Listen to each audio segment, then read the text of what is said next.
Hello, everybody. This is Mayank Gupta, Director of Product Marketing here at Nutanix. I oversee our cloud management portfolio based in California, San Jose.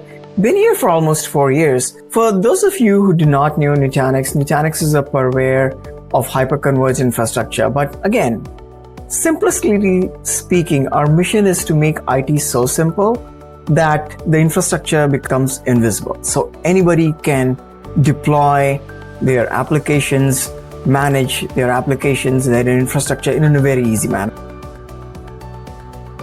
Obviously, in most marketing organizations, right, there has to be some sense of accountability behind all the efforts and the dollars we are spending, right? So one way we report to our management, and one thing we want to always report is we've put out these assets. What is the impact of all of this, right? So measuring the impact, not putting content there just for the sake of putting content, but measuring the impact of a content has been fairly important. So let's talk about some of the ways we have been able to measure the impact of at least the engagement we have had with PeerSpot. The first of one is as a PeerSpot, if you are a vendor who's put on PeerSpot, we get access to a vendor board where you can go and see who is coming on your website and how many hits you're getting, what are they comparing to you again. This is good because while we have all the analytics on our product website, which is on our domain, we do not have an insight on what's happening on, let's say, other websites, right?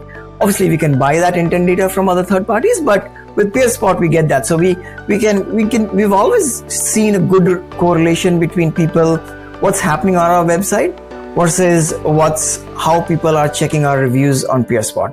One thing we've always had a blind side on is what are they comparing us against, right? So I think in that regards, again, the vendor dashboard on what the people are comparing us against, that is a very unique insight which you really do not get from your own product website. So that is a good metric where we feed it to our sales team, where we feed it to our broader marketing organization that, you know what, looks like we are being compared more and more to, let's say, vendor X or vendor Y, and let's have a competitive position for that, right? So that's qualitative, that's not quantitative, but the qualitative element of there is the number of visitors we are getting and how does it correlate with something else, right?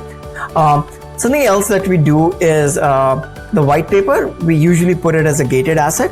And again, anybody who comes becomes a DG lead there, right? So again, we have an SFDC campaign, and then we keep on tracking like, hey, these are the dollars. And then we track how a particular vendor translates to an opportunity. So that's a very clear-cut metric. That's a standard DG metric in marketing, right? Like, hey, how many MQLs did we create? What was the pipe? What is the pipe influence? What was the pipe created? So those are very clear-cut numbers which you have assets like a white paper or even case studies. You can clearly draw with that.